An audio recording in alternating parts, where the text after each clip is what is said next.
नमस्कार, शाम के 5 बजने को हैं। दंगल में आप सभी का स्वागत है। मैं हूं आपके साथ चित्रा त्रिपाठी। उत्तर प्रदेश के एटीएस ने धर्मांतरण का सबसे बड़ा रैकेट चलाने वाले मौलाना को गिरफ्तार करने का दावा किया है।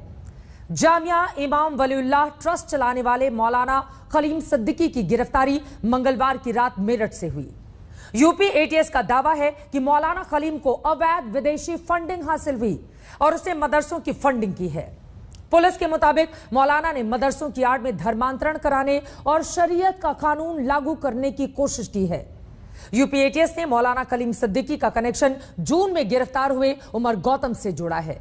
हालांकि पुलिस इसे बड़ी कामयाबी मान रही है, लेकिन आम आदमी पार्टी के विधायक अमानतुल्लाह खान ने यह कहकर सनसनी मचा दी है कि यूपी चुनाव के पहले मौलाना की गिरफ्तारी मुसलमानों पर अत्याचार है। समाजवादी पार्टी सांसद शफीकुर रहमान ने भी गिरफ्तारी पर सवाल उठाए हैं।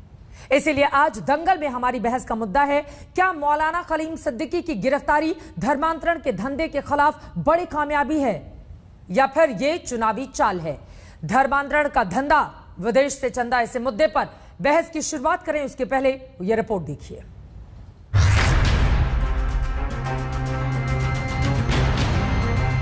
उत्तर प्रदेश के मेरठ से गिरफ्तार ये मौलाना खलीम सिद्दीकी है।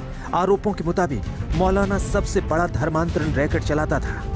यूपी एटीएस के दावों के मुताबिक जामिया इमाम वलीउल्लाह ट्रस्ट चलाने वाले मौलाना सिद्दीकी को विदेशों से चंदे मिले, जिसे उसने धर्मांतरण के धंधे में लगाया। मौलाना खलीम सिद्दीकी अवैध धर्मांतरण के कार्य में लिप्त है और विभिन्न प्रकार की शैक्षणिक, सामाजिक व धार्मिक संस्थाओं की आड़ में अवैध धर्मांतरण का कार्य देशव्यापी स्तर पर किया जा रहा है, जिसके लिए विदेशों से भारी फंडिंग प्राप्त की जा रही है। यह भारत के सबसे बड़े धर्मांतरण संचालित सिंडिकेट संचालित करता है तथा गैर मुस्लिमों को गुमराह कर, भयाक्रांत कर उन्हें धर्मांतरित करता है तथा उन्हें भी दावा के कार्य में के लिए तैयार करता है। यूपी एटीएस के मुताबिक मौलाना खलीम शैक्षिक, सामाजिक और धार्मिक संस्थाओं की आड़ में अवैध धर्मांतरण के रैकेट को चलाता था। यूपी एटीएस के मुताबिक मौलाना खलीम सिद्दीकी के कारनामों की जानकारी जून में गिरफ्तार मोहम्मद उमर गौतम और मुफ्ती काजी जहांगीर आलम कासमी की तफ्तीश के दौरान हासिल हुई। मोहम्मद उमर गौतम और मुफ्ती काजी जहांगीर आलम कासमी पर मूक बधिर छात्रों के अवैध धर्मांतरण में शामिल होने का आरोप लगा था। आरोपों के मुताबिक दोनों पाकिस्तानी एजेंट आईएसआई की फंडिंग से धर्मांतरण का रैकेट चलाते थे। जांच के दौरान पता चला कि उमर गौतम और उसके साथियों को ब्रिटेन के अल-फलाह ट्रस्ट से 57 करोड़ रुपए मिले। अब मुजफ्फरनगर के रहने वाले मौलाना खलीम की गिरफ्तारी को पुलिस बड़ी कामयाबी मानकर चल रही है।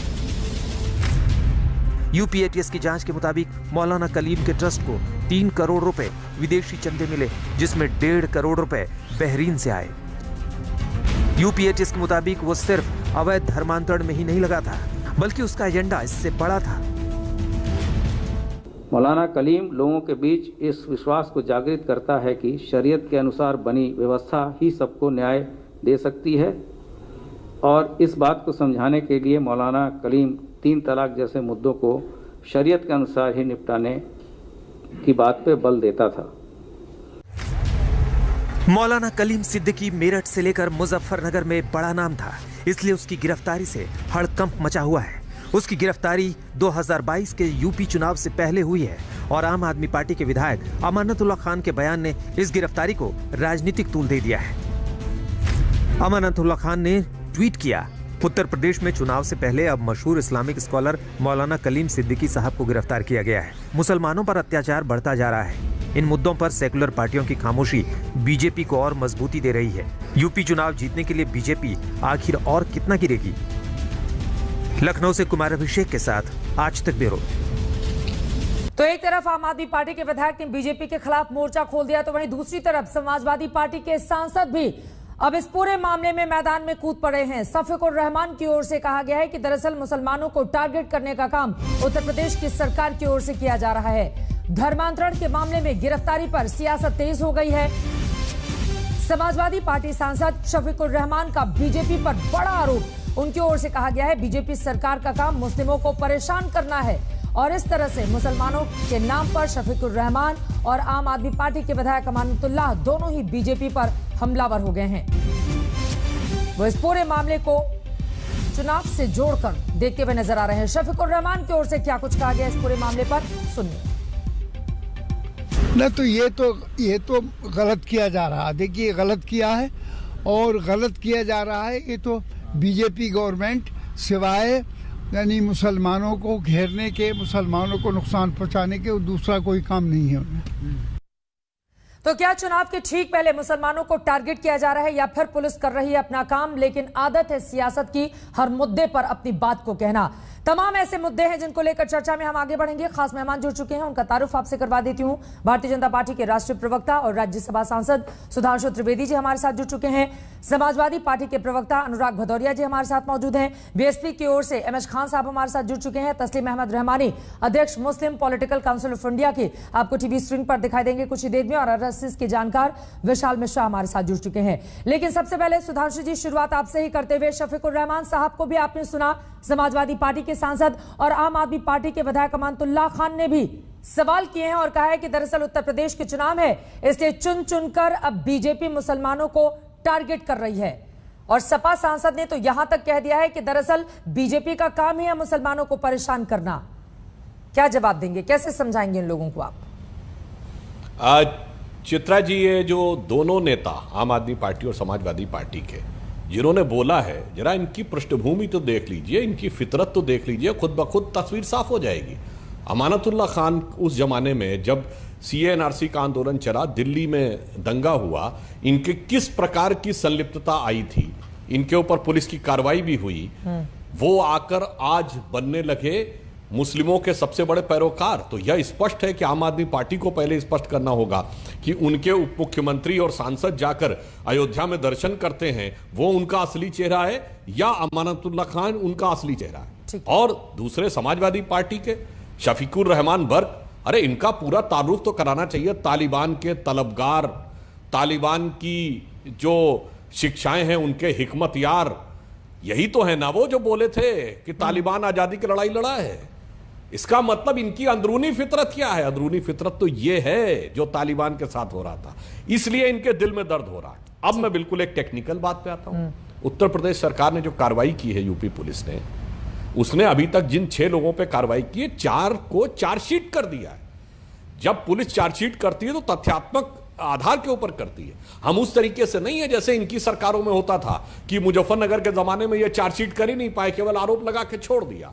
या हमारी सरकारों को, जब यूपीए की सरकार थी तो तथाकथित हिंदू आतंकवाद के मामले पर चार्जेस ही नहीं फ्रेम कर पाए 6-8 साल तक, 2006 से 2014 तक चार्जेस नहीं फ्रेम कर पाए। ठीक है, यहां उत्तर प्रदेश की पुलिस ने इस पे कार्रवाई की, तथ्यों के आधार पे कार्रवाई की और चार्जशीट कर दिया है। अब इसके बाद जो दूध का दूध पानी का पानी होगा न्यायालय में सामने। अनुराग भदौरिया जी, दूध का दूध और पानी का पानी हो जाने देते, इतनी जल्दबाजी शफीकुर रहमान साहब को हर मुद्दे पर कूदने की क्यों रहती है?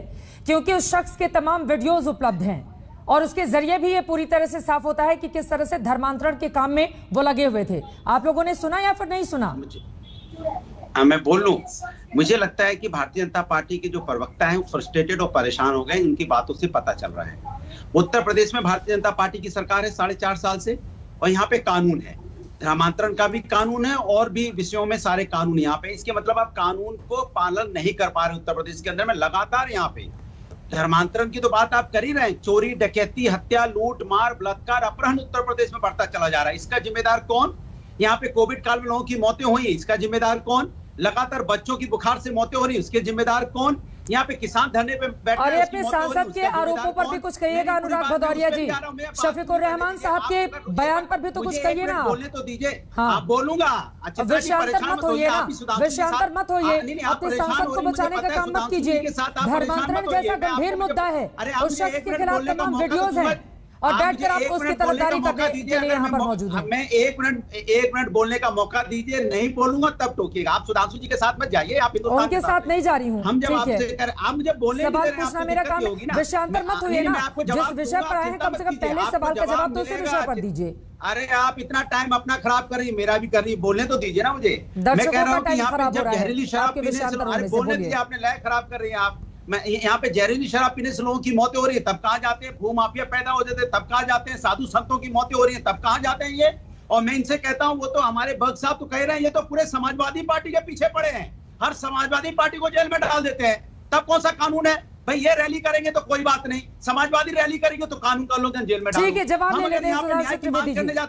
ठीक है, नहीं, वो हम कह रहे हैं कि सपा के लोगों को चुन चुन कर आप निशाना बना रहे हैं, प्रदर्शन करते हैं तो हमें जेल में डाल देंगे। अरे शफीकुर रहमान पर भी तो कुछ बोल लीजिए, फिर मैं उनके पास आऊं। अनुराग भदौरिया, आप अपने सांसद की बातों का समर्थन करते हैं या नहीं करते हैं? एक लाइन में प्रदर्शन करना, जेल में डालना कौन सा आप अपने सांसद की बातों का समर्थन करते हैं या फिर नहीं करते हैं? अनुराग भदौरिया, महिलाओं पे अत्याचार के खिलाफ प्रदर्शन करना गुनाह है, क्यों जेल में डालते हैं भैया? तब सुधांशु कहाँ चले जाते हैं? पूछ दबा के घर में बैठ जाते हैं, तब तो वक्तव्य नहीं देते, गलत हो रहा है। अब बिना स्टॉप के आपकी ट्रेन ऐसे ही चलती रहेगी। अनुराग भदौरिया, आपके सांसद ने जो बात कही है वो सही बोल रहे हैं या फिर आपको लगता है चूंकि बहुत सारी उनकी बातों पर मैंने आपसे क्या बोला, भारतीय जनता पार्टी किनारा कर लेती है? उन्होंने जो बोला है वो उसमें और आगे ऐड कराइए, पूरी समाजवादी पार्टी को ही जेल में डालते रहते हैं, दिक्कत तो ये है। चलिए ठीक है सुधांशु जी, आप जवाब दीजिए, फिर बाकी मेहमानों के पास जाएंगे। ठीक है, हो गए आपकी बात अनुराग जी। नहीं, सुधांशु त्रिवेदी जी वो कह रहे हैं कि दरअसल चुन चुन कर बदला लेने का काम बीजेपी करती है, और वो तो कह रहे हैं सपा के लोगों को ज्यादातर निशाना बनाया जाता है। ठीक है, अब जवाब सुनिए सुधांशु जी, सुधांशु जी को बोलने दीजिए, आप जवाब सुनिए। 5 सेकंड और दे दीजिए ना, आपने इतना टाइम, ये 5 सेकंड। आज तक आपने सुना होगा तिल का ताड़, ये ताड़ का तिल बनाते हैं। ताड़ क्या है? बेरोजगारी, महंगाई, उस पर चर्चा नहीं करेंगे, उसको छोटा मुद्दा बना देंगे। यहाँ पे किसान का मुद्दा छोटा हो गया, कह रहे हैं ना ये। यहाँ आपने सुना तिल का ताड़ का तिल बनाते हैं, ये महंगाई, 5 सेकंड मांगा था, हो गया अनुराग भदौरिया जी। अब जवाब सुनिए सुधांशु त्रिवेदी जी। ठीक है, हो गई आपकी बात। सुधांशु त्रिवेदी जी, इस पूरे मामले में जो खुलासे हुए, एक सेकंड अनुराग प्लीज, अब देखिए आपका ऑडियो डाउन करना पड़े, उससे अच्छा आप खुद चुप हो जाइए। अनुराग भदौरिया प्लीज, अनुराग भदौरिया प्लीज, हैसियत नहीं है, अनुराग भदौरिया प्लीज, इनकी हैसियत नहीं, महिला अत्याचार पे डिबेट कर लें। इनकी हैसियत नहीं है कि यहाँ पे जिस तरह से यहाँ किसान धरने पे बैठा है, यहाँ पे डिबेट कर लें। इनकी हैसियत नहीं, बच्चों पे मौतें हो रही है, उस पर डिबेट कर लें। इनकी हैसियत नहीं है कि कोविड में लोगों की मौत हुई, डिबेट। अनुराग जी, अगर अब आप मेरी बात नहीं मानेंगे तो पूरे डिबेट के दौरान मैं आपको म्यूट रखूंगी। अनुराग भदौरिया प्लीज, डिबेट की मर्यादा होती है और मैं पूरी उम्मीद करती हूँ कि उस मर्यादा का आप पालन कीजिएगा। अनुराग भदौरिया की आवाज को डाउन किया जाए प्लीज। सुधांशु त्रिवेदी जी, एक एक करके बहुत सारे आरोप उन्होंने लगाए हैं, आप जवाब दीजिए। देखिए, एक मैं सारी बातों का जवाब दे रहा हूं। देखिए, एक तो जिस प्रकार की भाव भंगिमा, शैली और असंतुलन दिखाया अनुराग जी ने, तो वो समझ में आता है कि कौन सी पार्टी ज्यादा फ्रस्ट्रेटेड है। दूसरी बात, पहले इनके उस वाक्य का जवाब दे दूं। इन्होंने कहा कि उत्तर प्रदेश में बहुत सारी समस्याएं हैं, बेरोजगारी है, इनके हिसाब से अपराध हो रहा है। तो हैसियत की बात है तो आइए, विधानसभा में कितनी बार उठाया मामले, कितनी बार उठाया विधानसभा में? नेता प्रतिपक्ष तो आपका है, सदन में कब उठाया? क्योंकि सदन में बात तथ्यों पे होगी। आप बाहर आके भाषण बोल जाइए और आके पब्लिक के बीच में बोलिए। सदन में आंकड़ों पे बात होगी और आंकड़ों पे जब सारी बात साफ होगी कि आपके जमाने में क्या था, इस बात का उत्तर दिया है योगी जी ने। प्लीज एक बार उनकी बात तो सुन लीजिए अनुराग भदौरिया, दोनों लोग साथ में बोलेंगे, आपने लगातार अपनी बात कही है, एक बार उनकी बात सुन लीजिए। ठीक है अनुराग भदौरिया, आप सुन लीजिए। यहाँ पे 100-150 बच्चों की मौत होगी, आपकी हैसियत। अनुराग भदौरिया जी, मैं आखिरी बार आपसे कह रही हूँ, आप इस तरह से डिबेट को हाईजैक नहीं कर सकते हैं प्लीज। अनुराग भदौरिया, जनता देख रही है, देश के उत्तर लगातार प्लीज, जब तक मैं न कहूँ तब तक उनकी आवाज को डाउन रखा जाए। अनुराग भदौरिया जी, ये कोई तरीका नहीं है कि बाकी मेहमान भी इंतजार में और आप लगातार बोलेंगे। मना करने के बावजूद भी अगर आप मेरी बात नहीं मानेंगे तो फिर इसी तरह से मुझे करना पड़ेगा। प्लीज, कम से कम डिबेट की मर्यादा होती है और उसका पालन सभी को करना चाहिए। सुधांशु त्रिवेदी जी, लेकिन महत्वपूर्ण है ना, अगर इतने सालों से ये शख्स संलिप्त था, आपके 4.5 साल हो गए वहां पर सरकार, तो अब जाकर जब 6 महीने चुनाव को बचे हैं तब जाकर कार्रवाई क्यों हो रही है? अभी तक क्या कर रही थी पुलिस आपकी? अगर आप ध्यान करिए तो हमारी तो सरकार जिस दिन से आई पहले दिन से कार्रवाई शुरू हो गई थी। अवैध बूचड़ खाने, ये पहले महीने की बात है। उसके बाद सिर्फ मदरसों से कहा गया कि जो पंजीकृत मदरसे हैं वो अपनी लिस्ट दे दें पंजीकृत छात्रों की, तो उस समय कहा गया, परेशान किया गया। तब तो सरकार नई आई थी। और अनुराग भदौरिया जी ने इतना बोला, सिर्फ एक आंकड़ा रखता हूं, हमारी सरकार ने माफियाओं की 1886 करोड़ रुपए की अनधिकृत संपत्ति जब्त की है। इनकी सरकार में ये 1 करोड़ की भी संपत्ति दिखा दे जो किसी माफिया की है, जब्त की गई हो। क्यों? अरे सब मिलजुल के काम चल रहा था। उसमें समस्या क्या था? जहां तक उन्होंने गिरफ्तारी की बात कही, तो गिरफ्तारी तो किसकी हुई? आजम खान की हुई थी ना। तो क्या वही सारी समाजवादी पार्टी है? आपका कहने का तात्पर्य क्या है क्या समाजवादी पार्टी के किस नेता के साथ हुआ? और अतीक अहमद, मुख्तार अंसारी पे कार्रवाई हो रही है, इन सब पे कार्रवाई हो रही है, इसका समाजवादी पार्टी से क्या लेना देना? खैर, अब आइए आज के विषय पे जवाब दीजिए। जिस प्रकार धर्मांतरण की बात है, चित्रा जी, मैं एक और बात कहना चाहता हूं यहां राजनीति से परे हटके। ये जितने धर्मांतरण के केस होते हैं, हम और आप हैं, तस्लीम रहमानी जी हैं, इस्लामिक मामलों के जानकार हैं, हमने अपना अपना धर्म पूरा नहीं पढ़ा है। कोई मुझसे कहे कि सारे वेदांग और सारे वेद वेदांग उपनिषद बता दो, मैं नहीं बता पाऊंगा सारा, मैंने थोड़ा ही बहुत पढ़ा है। और उसके बाद कोई कहे कि इस्लामिक भी पढ़ लिया हो, सारे हदीस भी पढ़ लियो, कुरान भी पढ़ लियो, बाइबल भी पढ़ लियो, तब यह कहा जाएगा ना कि तुलनात्मक अध्ययन करने के बाद मुझे लगा कि यह अच्छा है और यह बुरा है।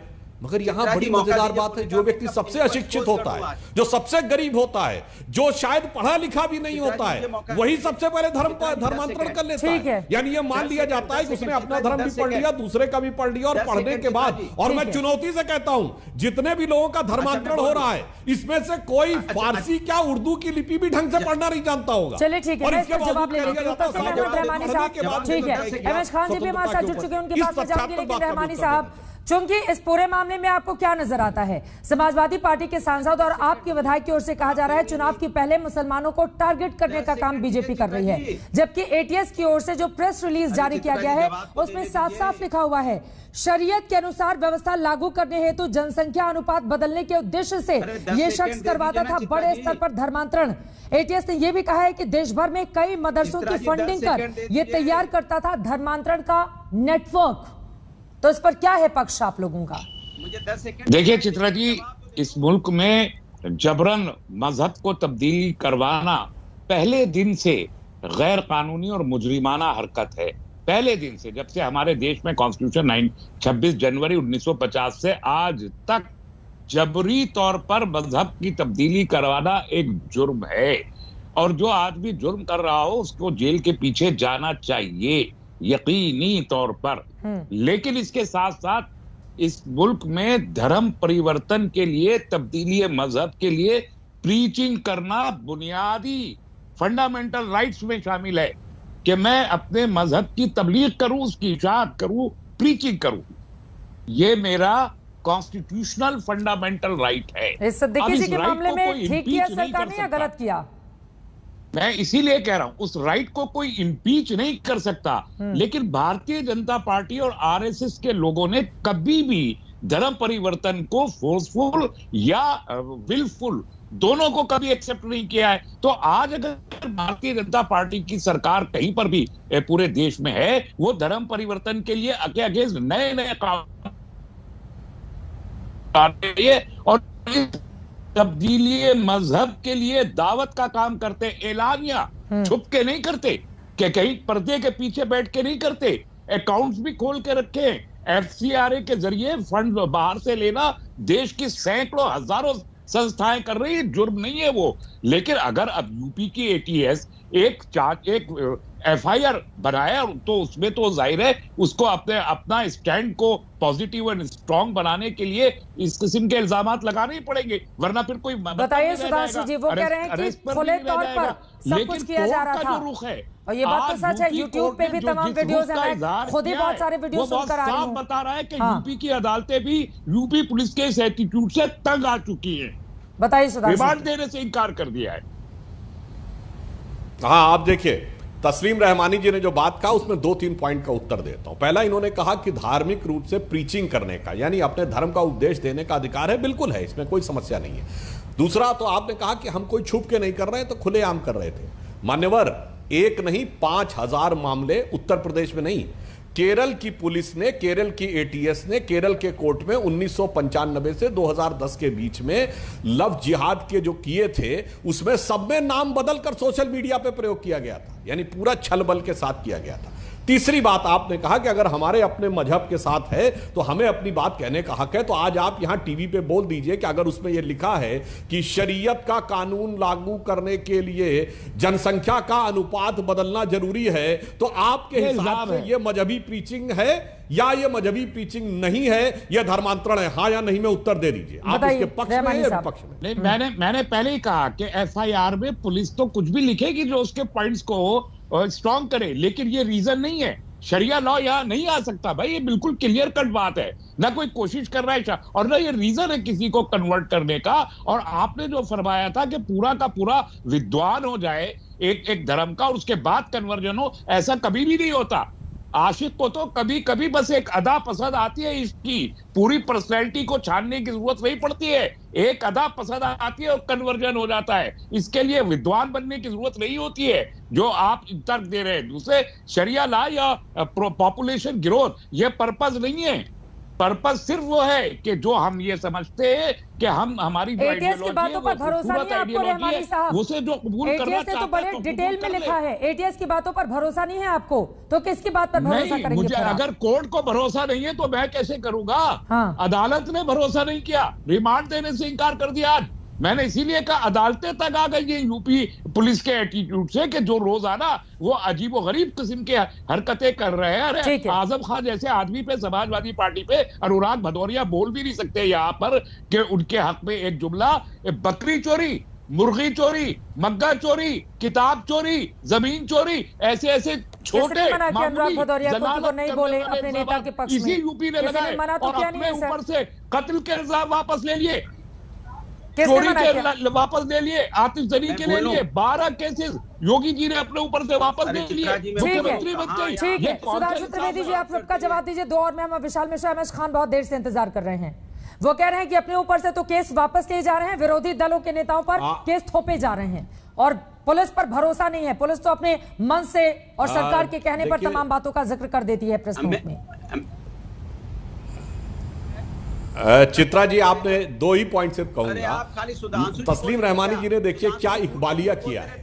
पहला तो इन्होंने ये एक्सेप्ट कर लिया कि जरूरी नहीं है कि पूरा धर्म पढ़ने के बाद ही कोई व्यक्ति बदलाव करे, एक अदा पसंद आ जाती है। इसका मतलब मान लिया कि बगैर पढ़े लिखे, इसलिए जो अदा पसंद आती है तस्लीम रहमानी जी वो कम पढ़े लिखे और गरीब लोगों को ही अदा क्यों पसंद आती है? अरे कोई पढ़ा लिखा हो तो बताइए। जैसे हमारे यहाँ है वेदों के बारे में वर्नर हाइजेनबर्ग जैसे अनसर्टेनिटी प्रिंसिपल देने वाले, अल्बर्ट आइंस्टीन जैसे लोग और बड़े बड़े जितने बड़े बड़े साइंटिस्ट हुए हैं जिन्होंने बहुत बड़ी बड़ी खोजें की है, उन लोगों ने आके खुल के बोला है। और हमने कभी नहीं कहा कि हमारे मजहब में आ जाओ। अरे अदा पसंद आती है तो अंदर आने की क्या जरूरत है? किसी ने अब तक नहीं जितना मैं आपको चुनौती से एक बात कहता हूं, सबने आके बोला, हमने स्वेच्छा से कबूल किया है। और मैं आपको बता रहा हूं आज आप यूपी का इलेक्शन कमा लीजिए, लोगों को गिरफ्तार करके व्यवस्था से कबूल किया है क्योंकि इतने धर्मांतरण के खिलाफ कार्रवाई तो बहुत पहले से चल रही है ना तस्लीम रहमानी साहब। धर्मांतरण के मुद्दे पर कार्रवाई तो बहुत पहले से चल रही है। अब चूंकि एक इस्लामिक स्कॉलर का नाम सामने आ गया है तो इस वजह से दिक्कत हो रही है। लेकिन उनके वीडियो सुने हैं आपने तस्लीम रहमानी साहब? वीडियो सुने हैं आपने? वो तमाम लोगों का उदाहरण देते हैं, मैं खुद सुनकर आ रही हूँ। यूट्यूब पर उनके वीडियोस पड़े हुए हैं जिसमें वो कुरानोपैथी के जरिए इलाज का दावा करते हुए दिखाई दे रहे हैं। व्यक्ति का हवाला देकर वो बताते हैं कि एक शख्स ने धर्म परिवर्तन किया, उनको अपने परिवार में दिक्कत हो रही थी तो मैंने कहा विदेश चले जाओ, देश में वहां पर तुम बदल जाओगे। और समाजवादी पार्टी में क्या दिली तार जुड़ा हुआ है कि आजम खान के लिए जितना दर्द अनुराग भदौरिया को नहीं उससे ज्यादा तस्लीम रहमानी को हो रहा है। हाँ, इसलिए कि आजम खान भी एक अलामत है कि मुसलमानों पर जुल्म करने का काम बीजेपी कर सकती है। इसलिए कि आजम खान वो नेता है जिन्होंने 1990 में बोला था कि भारत माता एक डायन है। 150 से ज्यादा इसलिए आपको वो अच्छे लगते हैं, जिसके लिए आज तक समाजवादी पार्टी ने माफी नहीं मांगी। अगर आप एक मुसलमान लीडर पर जो वोकल लीडर है उस पे लगा के 1 साल जेल के अंदर बंद करके आप सिंबोलाइज कर रहे हैं पूरी यूपी के हमारे गैर मुस्लिम भाइयों को कि हम कर सकते हैं मुसलमानों के ऊपर अत्याचार, कोई और नहीं कर सकता। चलिए ठीक है, एमएस खान साहब विशाल मिश्रा जी की बात नहीं हो पाई है। एमएस खान साहब पहले आपके पास आते हैं, अत्याचार हो रहा है। एक बार एमएस खान जी की बात हो जाए। एमएस खान साहब क्या बीएसपी को भी लगता है कि चुनाव के पहले दरअसल धर्मांतरण के मुद्दे पर जो गिरफ्तारियां हो रही है वो चुनाव के मद्देनजर किया जा रहा है? एमएस खान जी, अनुराग जी एक सेकंड, बीएसपी को भी बोल लेने दीजिए। अनुराग अब मैं आऊंगी आपके पास। एमएस खान साहब, एमएस खान साहब दूसरे को बुलवाना चाहती, अनुराग प्लीज है ना, ये डिक्टेट करना छोड़िए आप। एमएस खान साहब अपनी बात रखिए, मुझे ब्रेक पर जाना है। ये बुलाया जा रहा है। हाँ मैं आप पर में आ जाए और बहुत मना थोड़ा सी बात होगा कि धर्मांतरण एमएस खान साहब, माफी के साथ आपकी आवाज ठीक नहीं आ रही है। विशाल मिश्रा जी, मैं फौरन आपके पास भी लौटूंगी। अपने आप में बहुत सारे सवाल इस वक्त खड़े हो रहे हैं। क्या उत्तर प्रदेश चुनावों के मद्देनजर जिस तरह की कार्रवाई इस वक्त चल रही है उसके पीछे बीजेपी की मंशा यही है कि मुसलमानों को टारगेट किया जाए, या फिर विपक्ष एक ऐसे मुद्दे को लेकर आगे बढ़ने की कोशिश कर रहा है जिस मुद्दे में वास्तव में उस तरह का दम है नहीं, क्योंकि धर्मांतरण का मुद्दा अपने आप में बेहद गंभीर है और फंडिंग के आरोप लगे हैं इस पूरे मामले में शख्स के ऊपर जो अपने आप को इस्लामिक स्कॉलर और बड़े बड़े संगठनों से जुड़ा हुआ है। ऐसे में क्या किया जाए, यहीं से चर्चा में आगे बढ़ेंगे। एक छोटे से ब्रेक के बाद हम फौरन हाजिर होंगे, कहीं जाएगा मत, आप देखते रहिए आज तक। धर्मांतरण का धंधा, विदेश से चंदा, इसी मुद्दे को लेकर लगातार हम चर्चा कर रहे हैं दंगल में। और यहां पर एक बार फिर से एमएस खान साहब आपके पास आते हुए, चूंकि ब्रेक के पहले आपकी आवाज नहीं आ रही थी। देखिए, यूपी एटीएस की ओर से जो प्रेस रिलीज जारी की गई है उसमें साफ साफ लिखा है, मौलाना कलीम लोगों के बीच में इस विश्वास को जागृत कर रहा था कि शरीयत के अनुसार बनी व्यवस्था ही सबको न्याय दे सकती है, और इस बात को समझाने के लिए मौलाना कलीम 3 तलाक जैसे मुद्दों को शरीयत के अनुसार ही निपटाने की बात पर बल देता था। अगर इस तरह के शख्स की गिरफ्तारी होती है जिसके ऊपर धर्मांतरण कराने और विदेशी चंदा लेने जैसे गंभीर आरोप हैं, तो आपको क्यों लगता है कि उत्तर प्रदेश की सरकार की मंशा ही गलत है और वो मुस्लिमों को टारगेट कर रही है? देखिए चित्रा जी, आवाज आ रही मेरी? आ रही है, बोलिए। जी, मैं सबसे पहले कहूँगा कि सबसे पहले कि इस्लाम धर्म में जबरदस्ती धर्मांतरण कराना और लोभन से कराना या कोई लालच देके कराना, ये कानून के खिलाफ है, इस्लाम की इजाजत नहीं देता है, ये हराम है, हलाल नहीं। दूसरा सवाल है कि उत्तर प्रदेश के लोग में जो चर्चाएं हो रही हैं उसमें संविधान जो हमारा आइन है वो इजाजत देता है कि कोई भी धर्म में आप स्वीकार कर सकते हैं, किसी भी धर्म में आप जा सकते हैं, कोई भी खाना खा सकते हैं। अरे जोर जबरदस्ती लालच देकर, पैसा देकर थोड़ी ना धर्मांतरण कराया जाएगा। इसमें तो वही आरोप लगे हैं मौलाना कलीम के ऊपर। तो किस चीज पे आरोप लगे हैं? किस चीज पे बताइए आरोप लगे हैं? बताया तो मैंने आपको कि पैसे का लालच देकर धर्मांतरण कराते थे। जनसंख्या वृद्धि उनके दिमाग में था। आपने पढ़ा है प्रेस रिलीज एटीएस की ओर से जो जारी किया गया है? पैसे को देखकर धर्मांतरण करना जायज नहीं है। हाँ, मैं कह रहा हूँ पैसे को देखकर धर्मांतरण करना जायज नहीं है। अगर पैसे से धर्मांतरण हो रहा है तो धर्म नहीं परिवर्तन कर रहा है, वो पैसे का धर्म परिवर्तन कर रहा है। लेकिन इसके लिए ये समय, ये अभी मौलाना के पास कितने रुपए आए, कहां से आए? विदेश से पैसा आ रहा है, फंडिंग हो रही है बहरीन से 1.5 करोड़ रुपए और कुल फंडिंग 3 करोड़ के सिर्फ उनको लेकर सबूत मिले हैं। हालांकि उनके नेटवर्क उन लोगों से भी जुड़े हुए हैं पिछले 1 महीनों जिनकी गिरफ्तारी हुई थी। आप सुनिए मेरी बात बोलने दिया, हमको बोलने मौका नहीं मिला। मैंने आपने पूछा था ना कितने पैसे आए, तो मैं बता रही थी आपको। फंडिंग हो रही थी तो पैसे कब से हो रही है? कौन मदरसे में गया? एक मदरसा मैं भी चलाता हूँ, मेरे मदरसे में फंडिंग नहीं हुई, मेरे मदरसे में फंडिंग नहीं हुई है। और ये चुनाव जब 2-3 महीना बचा है तब ये फंडिंग का केस आ गया। क्या मतलब इसका होता है? इसका मतलब सीधा सीधा हिंदू मुसलमान करना चाहते हो आप। ये अभी या तो यहाँ की सरकार फेल है, उत्तर प्रदेश की सरकार फेल है और उत्तर प्रदेश की पुलिस फेल है कि अभी तक पकड़ नहीं पाई। फंडिंग इनका आया, आज आया थोड़ी आया है। जो आप डिबेट कर रही हैं तो आज थोड़े फंडिंग आया है। अरे गिरफ्तारी अब हुई है ना, इसलिए डिबेट कर रही हूँ। ठीक है, आपने कहा फंडिंग आज थोड़ी ना आया, वो कह रहे हैं सुधांशु जी फंडिंग तो पहले से ही आ रहा था। क्यों नहीं पकड़ा इसको? अब जाकर क्यों गिरफ्तारी हुई और हमारी सरकार आई है चुनाव आने के बाद से पकड़ रहे हैं, चुनाव अभी पकड़ रहे हैं। देखिए, जब से हमारी सरकार आई है केंद्र से, अरे मान्यवर, आप लोगों को हिंदू मुसलमान नजर आता, बड़े दुख की बात है कि आपको हिंदू मुसलमान में जब किसी आपराधिक प्रवृत्ति के मुसलमान पे कार्रवाई होती तभी मुसलमान नजर आता है। किसी पढ़े लिखे अच्छे मुसलमान के पक्ष में आप खड़े होते नजर आते हो तो मुझे बताइए। वो मैं 50 बार बोल चुका हूँ, ये वही पार्टियां हैं। अब सुन लीजिए, ठीक है एमएस खान साहब, आपकी बात हो गई, अब सुन लीजिए प्लीज, दोनों लोग साथ में बोलेंगे, समझ में नहीं आएगा। ये बता दीजिए फंडिंग कब से आ रही है, बता दीजिए। ठीक है, मदरसे का नाम बताइए, कौन मदरसे फंडिंग हुई है? मदरसों का नाम पूछना है कि जहां पर फंडिंग की गई है विदेशों से। मजेदार बात यह है, हाँ, बड़ी मजेदार बात यह है कि जब 1.5 करोड़ की फंडिंग बहरीन से आई और उसका पूरा ट्रैक मिल गया है, तब यह कहा जा रहा है कि अभी तक क्यों नहीं पकड़ा। ऐसे विचित्र तर्क तो चित्रा जी आपने कभी सुने नहीं होंगे। ये तो सुनने में आता है कि कोई चोर पकड़ लिया जाए तो कहे मेरे ही को क्यों पकड़ा, चोरी तो बहुत लोग कर रहे थे। मगर यहां तो है कि सबूत के साथ पकड़ लिया गया तो कह रहे हैं अभी तक क्यों नहीं पकड़ा गया। जनाब, जब से सरकार आई है जाकिर नायक भाग के बाहर बैठे हुए हैं, क्योंकि उनके भी फाउंडेशन में 2015 से कार्रवाई हो रही थी। और सुनिए, डिबेट नहीं हो रहा है, यहाँ फंडिंग के ऊपर डिबेट हो रहा है। कैसे आया पैसा? जो बात कह रहे थे कि जब से सरकार आई तब से बात कह रहे हैं ना, तो मैंने 2014-15 से बताना शुरू किया। उसका कोई आज के चुनाव से लेना देना नहीं है। और आप लोग जाकिर नाइक के भी पक्ष में बोल रहे थे उस जमाने में। डेट बताइए कब फंडिंग हुई, डेट बताइए कब फंडिंग हुई, आप डेट बता दीजिए। और किस मदरसे? अरे भाई यही तो, ये बता दीजिए, बताइएगा ना किस मदरसे में गया और किस। अरे भाई जब आपसे कह रहा हूं कि जब एसआईटी की जांच कर रही है, आप लगातार बोलते चले जा रहे हैं, जब एटीएस जांच कर रही है तो उस जमाने में तो आपको एक एक चीज का डिटेल आएगा जांच में कि कहां से आई ये पैसा, आकर कहां तक पहुंचा। जब सीए और उसी के आधार के ऊपर कार्रवाई की गई। विशाल मिश्रा जी भी बहुत देर से इंतजार कर रहे हैं, उनकी बात सुन लीजिए।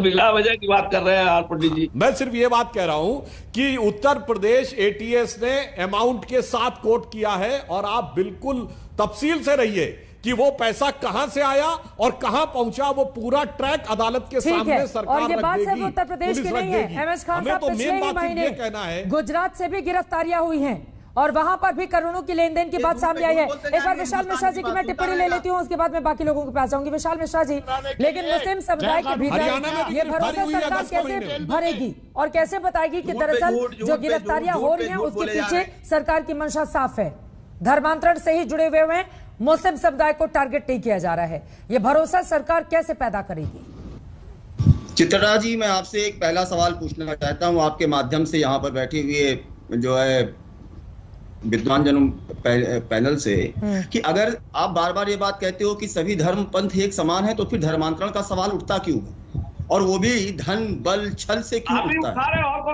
चित्रा जी, आप क्रोनोलॉजी समझिए। जिसके निर्दोष लोगों को मारा जाता है। अरे शांत रहिए, पहले सुन लीजिए। बारी बारी से एमएस खान साहब एक बार बोल लेने दीजिए। विशाल मिश्रा जी आधे घंटे से ज्यादा समय से चुप बैठे हुए थे, एक बार उनकी आवाज को भी थोड़ा सुन लीजिए, उसके बाद बोलिएगा, उसके बाद आप बोलिएगा। एमएस खान साहब, ये पीड़ित बताना हर बात पे छोड़ दीजिए। एक बार विशाल मिश्रा जी अपनी बात आगे बढ़ाइए जल्दी से। चित्ता जी देखिए, मैंने आपसे पहला सवाल किया कि जब बार बार कहते हो कि समान है तो धर्मांतरण का सवाल उठता क्यों है, और वो भी धन बल से। नंबर 2, चित्रा जी, इसकी क्रोनोलॉजी ये पहले जिहाद के रूप में आता है जिसमें निर्दोष लोगों को मारा जाता है, फिर ये हिंदू आबादी में घुसकर उसको लव जिहाद और धर्मांतरण का रूप देते हैं। इनसे पूछिए कि 2010 में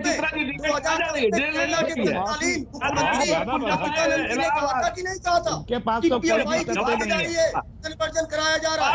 2014 अरे किसी की भी आवाज साफ नहीं आ पा रही है, प्लीज एक एक करके अपनी बात रखेंगे। प्लीज 3 लोग साथ में बोलेंगे, किसी की भी बात समझ में नहीं आएगी। रहमानी साहब में लौटेंगे आपके पास। विशाल मिश्रा जी की बात एक बार पूरी हो जाए, विशाल जी की बात एक बार पूरी हो जाने दीजिए। आपके पास चल रहा था, एक बार इस बात को लेकर आप चला रहे थे। तो देखिए चित्रा जी, क्या है ना, आप इस बात को गौर करिए। 2014 में अनुराग भदौरिया जी कह रहे थे कि नहीं तमाम समस्याएं हैं। 2014 में जब उत्तर प्रदेश में यह प्रकरण खूब हल्ला हुआ तो समाजवादी पार्टी की सरकार की तरफ से कोई काम हुआ? नहीं काम हुआ। यहां तक कि मथुरा की आदरणीय सांसदा जी के सवाल को भी हल्के में टाल दिया गया। तत्कालीन मुख्यमंत्री जी ने कोई काम किया? तो ये तुष्टीकरण को जो बढ़ावा देने की राजनीति रही है ना चित्रा जी, बार बार ये आरोप हिंदू मुस्लिम। आप मुझे बताइए, इस प्रकार के जितने भी तथ्य सामने आते हैं उसमें एक ही विशेष वर्ग का नाम क्यों आता है? आखिर कहीं ना कोई तो सोच आपकी काम कर रही है। और चित्रा जी, इनकी सोच है, कपोल कल्पित कल्पना है अनुराग भदौरिया जी बनाने की। ये इनकी कपोल कल्पित कल्पना है। जवाब दीजिए अनुराग भदौरिया जी। फिर रहमानी साहब मैं आपके पास आऊंगी। जो एक स्टूडेंट मैं एक सवाल पूछना चाहता हूँ और मुझे जवाब इतनी देर से नहीं मिल रहा है। मैं इनसे पूछना चाहता हूँ, अच्छा इनको चुप कराओ, चिल्ला रहे कौन नहीं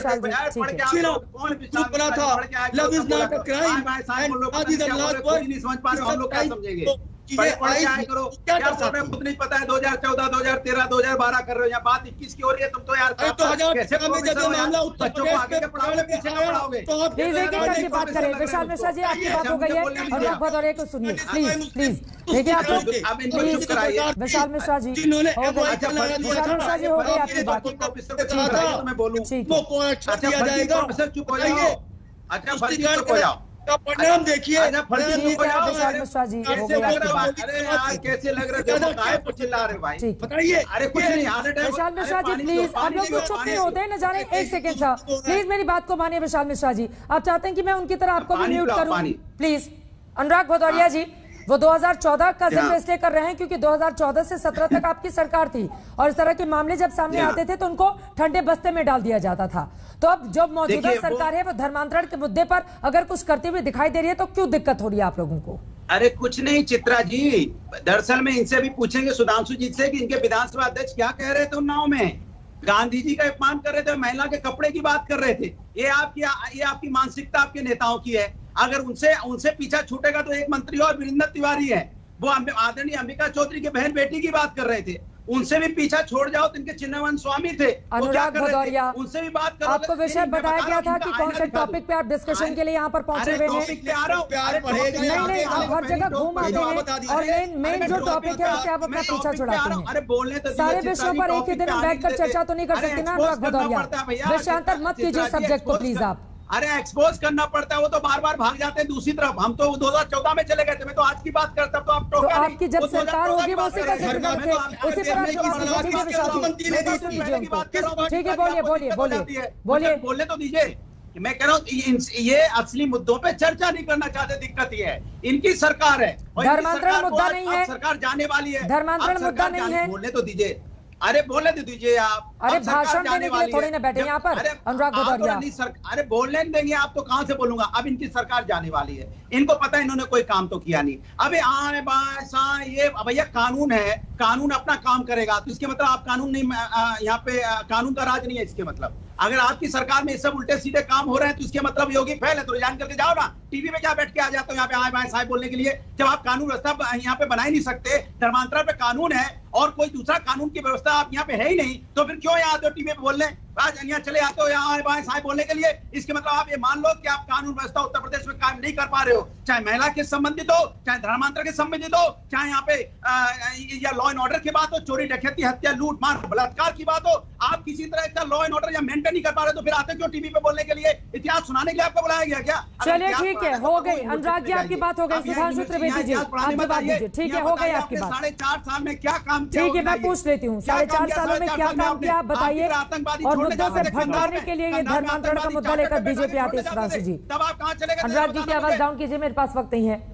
सुधांशु जी आप जवाब देखिए चित्रा जी, कानून व्यवस्था की स्थिति इनके यहां पैदा होती जब इनकी सरकार होती। और आप देख रहे हैं डिबेट में कैसी अव्यवस्था की स्थिति उत्पन्न कर रहे हैं और किस ढंग की बातें किस शैली में बोल रहे हैं।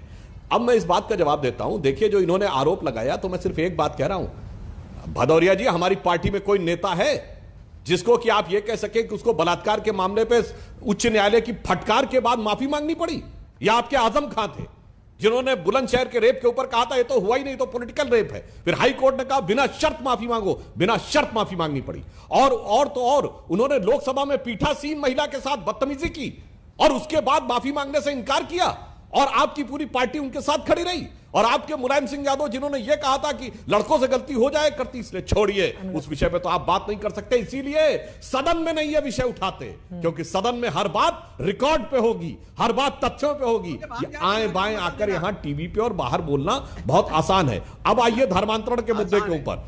तो मैं सिर्फ ये कहना चाहता हूं, अरे आप लोगों का तो अनुराग बहुत जरूरी है। अनुराग भदौरिया जी, आपका अनुराग कट्टरपंथियों के लिए जग जाहिर है। आपके नेता तो 2017 के चुनाव में बोल चुके हैं कि मैंने 16 हिंदू मरवा दिए थे अयोध्या में गोली चलवा के, 40 मर जाते तो गम नहीं था। इससे ज्यादा मुसलमानों के लिए क्या कर सकता था? इससे ज्यादा घृणा का भाव तो दो कम्युनिटीज में पैदा ही नहीं किया जा सकता कि एक को आप संतुष्ट करने के लिए कह रहे हैं, दूसरे को मरवा दिया था मैंने। ठीक है, अरे भैया आप जैसे लोग उत्तर प्रदेश के अंदर में विकास नहीं की राजनीति नहीं करते। और आपने जवाब नहीं दिया कि हमारी सरकार ने 1886 करोड़ की माफियाओं की संपत्ति जब्त की। आपकी सरकार ने कितने करोड़ की माफियाओं की संपत्ति जब्त की थी? जवाब दीजिए, मुख्यमंत्री है, आंकड़े के साथ बोलिए, तथ्य पे। परिवार खानदान यही गाते रहते हैं। उनको यही नहीं पता है परिवार खानदान होना कितनी ब्लेसिंग की बात होती है। ईश्वर देता है परिवार खानदान। वो परिवार खानदान चिल्लाते रहते हैं, अपना काम तो बता नहीं पाते। तो मैं उनसे यही कहता हूँ मुझे लगता है कि मेन मुद्दे पर अगर हम डिस्कशन करते जिस पर आए हुए थे, धर्मांतरण जैसा गंभीर मुद्दा है,